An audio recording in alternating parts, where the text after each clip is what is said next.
matter of weeks. This is what has occurred in many countries across the world. And it is precisely this that we, as South Africa, have gone to great lengths to prevent.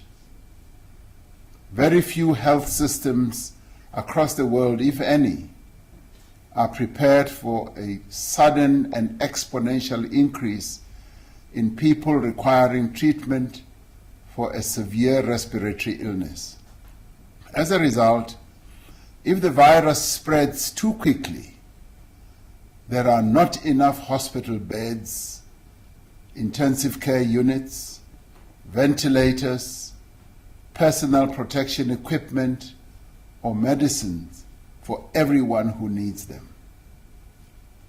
To make matters worse, people who are suffering from other conditions or need emergency procedures are unable to get the care that they need. And in such circumstances, many lives that could have been saved are lost. I'm reiterating these basic facts, which by now are known to many of us, because they explain the actions we have taken to date, and they inform the measures I am announcing this evening. From the moment we declared the coronavirus pandemic to be a national disaster on Sunday, 15th March, our objective was to delay the spread of the virus. We have sought to avoid a massive surge in infections and an uncontrollable increase in the number of people needing medical care.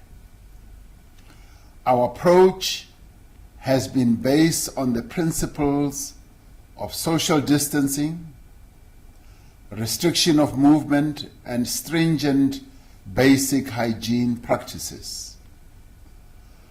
By delaying the spread of the virus, we have had time to prepare our health facilities and mobilize some of the essential medical supplies that are needed to meet the unavoidable increase in infections.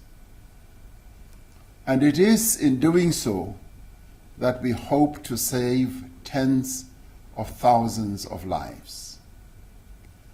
There is clear evidence that the lockdown has been working. Together with other measures we have taken, such as closing our borders and the changes in behavior that each of us has made, the lockdown has actually slowed down the progression of the pandemic in the country. The World Health Organization has commended and praised South Africa for acting swiftly and for following scientific advice to delay the spread of the virus. Yet, while a nationwide lockdown is probably the most effective means to contain the spread of the virus, it cannot be sustained indefinitely. Our people need to eat, they need to earn a living, companies need to be able to produce and to trade, they need to generate revenue and keep their employees in employment. We have accordingly decided that beyond Thursday, the 30th of April, we should begin a gradual and phased recovery of economic activity. We will implement what we call a risk-adjusted strategy through which we take a deliberate and cautious approach to the easing of current lockdown restrictions. We have decided on this approach because there is still much that is unknown about the rate and the manner of the spread of the virus within our own population. The action we take now must therefore be measured and incremental. This approach is guided by the advice from scientists who have advised that an abrupt and uncontrolled lifting of restrictions could cause a massive resurgence in infections. We cannot take action today that we will deeply regret tomorrow. We must avoid a rushed reopening that could risk a spread which would need to be followed by another hard lockdown, as has happened in other countries. We have to balance the need to resume economic activity with the imperative to contain the virus and save lives. To achieve this, we have developed an approach that determines the measures we should have in place based on the direction of the pandemic in our country.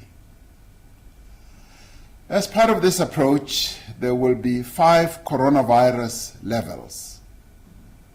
The first level is what we call level 5, which means that drastic measures are required to contain the spread of the virus to save lives. Level 4 means that some activity can be allowed to resume subject to extreme precautions required to limit community transmission and outbreaks. Level 3 involves the easing of some restrictions, including on work and social activities, to address high risk of transmission.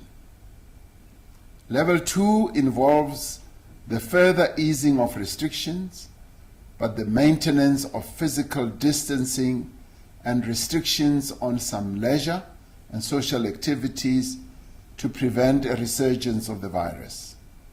Level 1 means that most normal activity can resume with precautions and health guidelines followed at all times.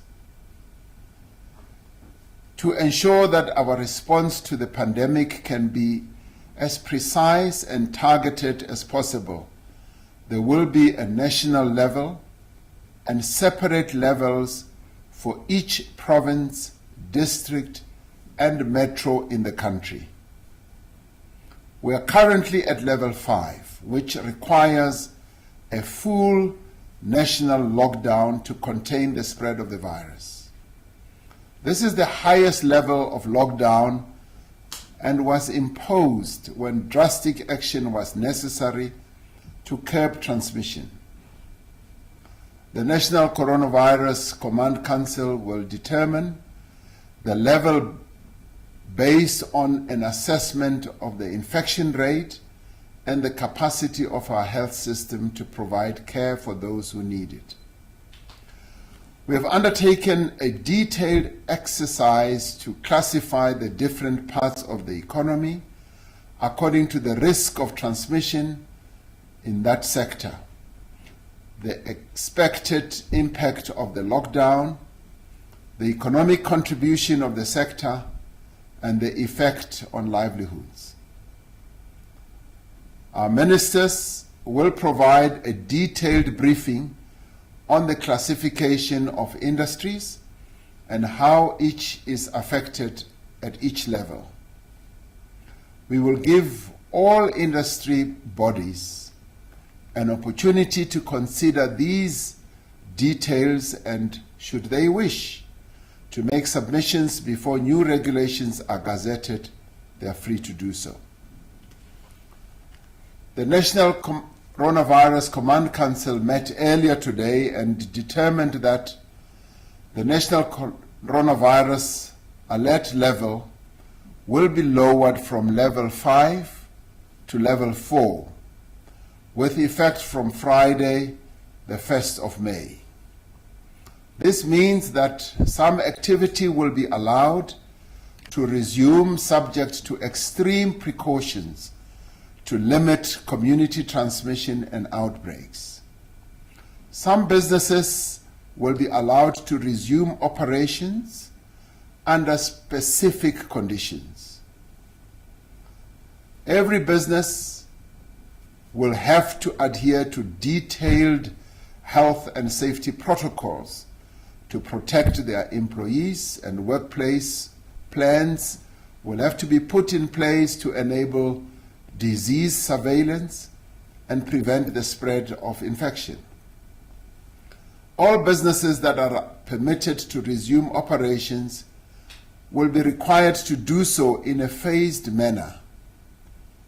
First, preparing the workplace for a return to operations, followed by the return of the workforce in batches of no more than 1/3 of their workforce.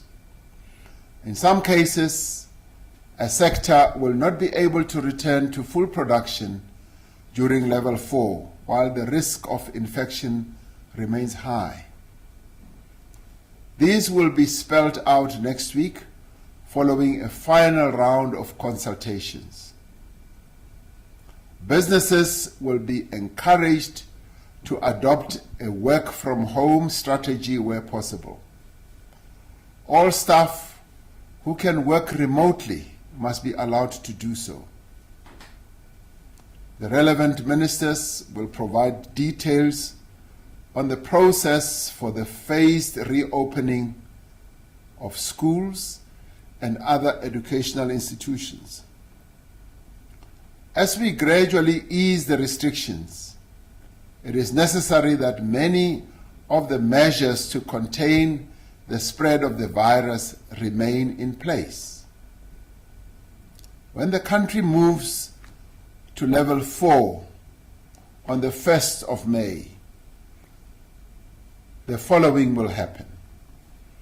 Our borders will remain closed to international travel, except for the repatriation of South African nationals and foreign citizens.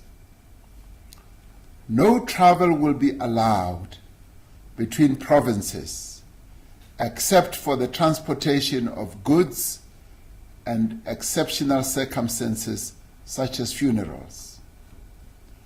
Public transport will continue to operate with limitations on the number of passengers and stringent hygiene requirements, including that all passengers must wear a face mask. The public is encouraged to stay at home other than for essential personal movement, doing essential work, and work in sectors that are under controlled opening. People can exercise under strict public health conditions. That will be spelled out. All gatherings, apart from funerals and for work, will remain prohibited. Those who are elderly and those with underlying conditions must remain at home and take additional precautions to isolate themselves. The sale of cigarettes will be permitted. The range of goods that may be sold will be extended to incorporate certain additional categories. These will be detailed by the relevant ministers. It is important to note that several restrictions will remain in place regardless of the level of alert for as long as the risk of transmission is present. For instance, bars and shebeens will remain closed. Conference and convention centers, entertainment venues, cinemas, theaters, and concerts will remain closed. Concerts and sporting events and religious, cultural, and social gatherings will not be allowed until it is deemed safe for them to continue. The coronavirus is spread, as we have said before, by contact between people. If people do not travel and move around, the virus does not travel. We know, for example, that just one funeral in Port St. John's in the Eastern Cape and one religious gathering in Mangaung in the Free State contributed to a spate of infections in their respective provinces. From the evidence we have, we know that 75% of confirmed coronavirus cases are found in our country in just 6 metro municipalities. And they are Johannesburg, Ekurhuleni, Cape Town, Buffalo City, eThekwini, and Mangaung. It is therefore essential that we do everything in our means to restrict the movement of people, and although it runs counter to our very nature as human beings, to reduce the contact that each of us has with each other. Ultimately, it is our own actions as individuals that will determine how quickly the virus spreads. If we all adhere to instructions and follow public health guidelines, we will keep the virus under control and will not need to reinstate the most drastic measures. We can prevent the spread of the coronavirus by doing a few simple things. As we have said in the past, washing our hands frequently with soap and water, and the use of alcohol-based sanitizers. Keeping a distance of more than 1 meter between yourself and the next person, especially those who are coughing and sneezing. Try not to touch your mouth, your nose and eyes, because your hands may have touched the coronavirus on surfaces. I know this is difficult to do, but it is a precaution that we must try and practice.